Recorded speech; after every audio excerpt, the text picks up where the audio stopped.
Bismillahirrahmanirrahim. Assalamualaikum warahmatullahi wabarakatuh. Kembali lagi di Bapak Fahmi Channel. Pada kesempatan kali ini Bapak Fahmi ingin membahas tentang tulang wangi, yang mana ini juga ada sangkut pautnya dengan pertanyaan ataupun komentar yang masuk di kolom komentar BFC yang mempertanyakan tentang tulang wangi ini. Jadi sebelum melanjutkan pembahasan tentang video ataupun tentang tulang wangi ini, BFC kembali menghimbau bahwasanya kalau yang memang belum subscribe, silahkan subscribe terlebih dahulu, lalu tekan tombol like, komen, dan share agar BFC terus berkembang dan dapat upload video menarik lainnya. Oke, libat.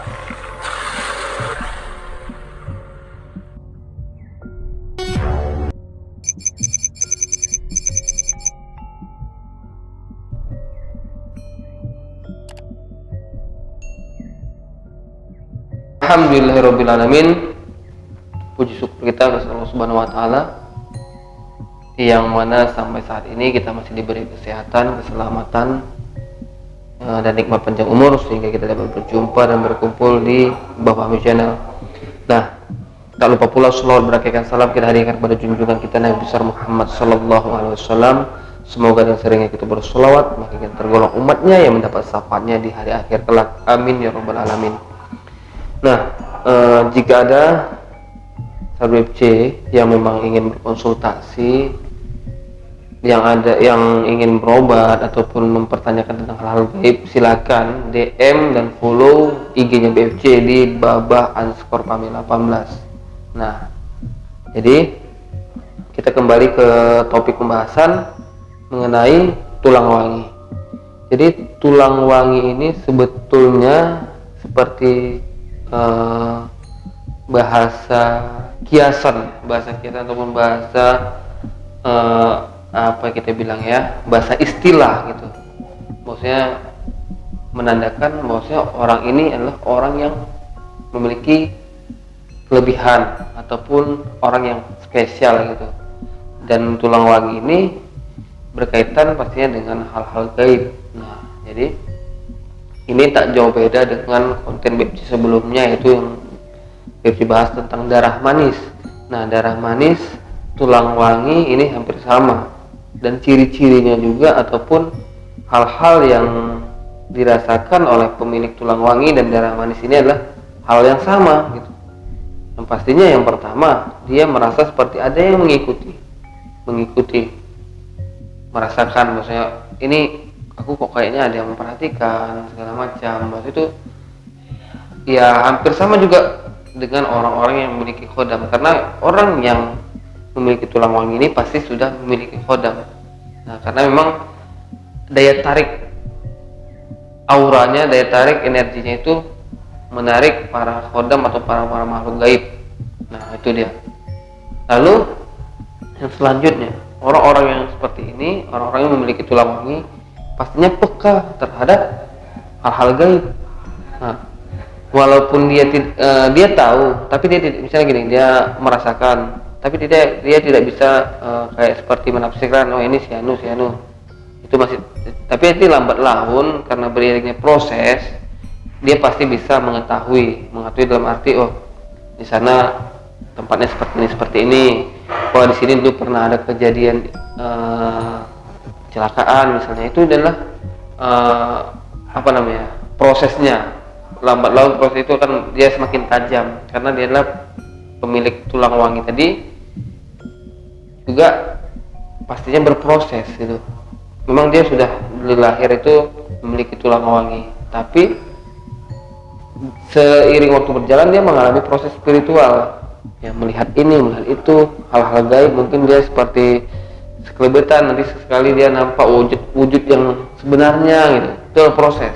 Jadi bahkan nanti ketika ke tempat-tempat angker dia ketempelan, ya sama dengan orang-orang pemilik khodam pada umumnya. Tapi memang tulang wangi ini memang dia sudah bawaan lahir, spesial dari bawaan lahir dia, memang dia terpilih itu dari leluhurnya juga. Dan memang bedanya dengan pemilik khodam itu kan, khodam bisa ada yang diisi, ada yang diminta ataupun ada yang memang melalui amalan. Kalau tulang wangi ini memang mereka datang sendiri gitu. Nah itu. Lalu yang selanjutnya, selain dia peka terhadap hal gaib, pastinya mata batin juga terbuka.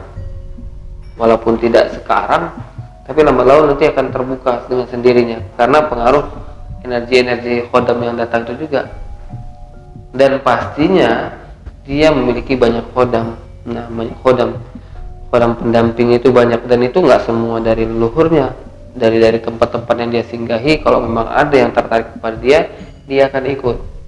Dan orang yang memiliki tulang wangi ini pastinya harus bisa lebih mengendalikan diri, karena mau positif dan negatif itu akan ikut kepada dirinya, karena tertarik dengan bahasa tulang wanginya dia gitu.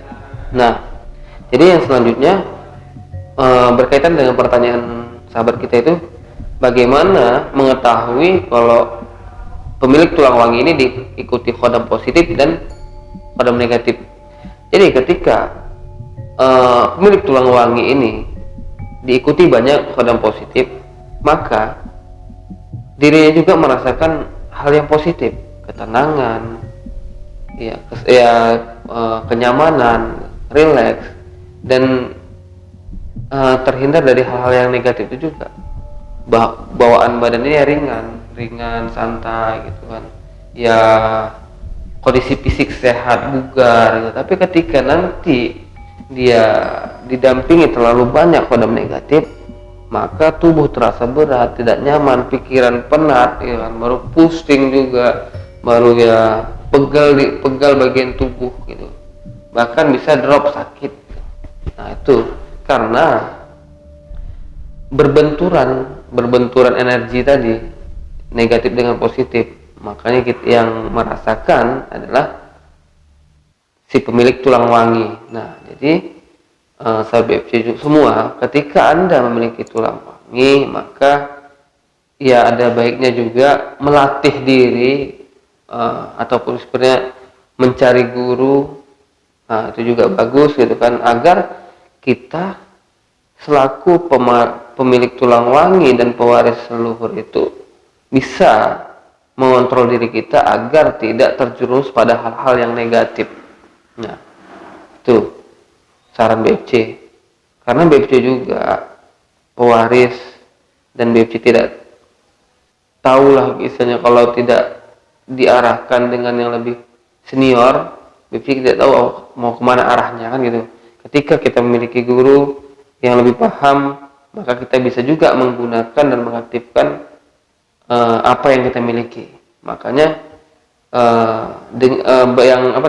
kalau kita sudah terjun ke dalam hal spiritual, ya jangan setengah-setengah gitu. Ya udah, mau terjun langsung. Kalau setengah-setengah, ya kita juga yang berakibat fatal juga gitu. Karena kalau emang berani sekalian. Kalau nggak mau, takut, ya jangan mundur gitu. Karena ini berkaitan dengan hal gaib, dan hal gaib ini tidak ada yang namanya hukum toleransi. Ketika memang kita tidak ada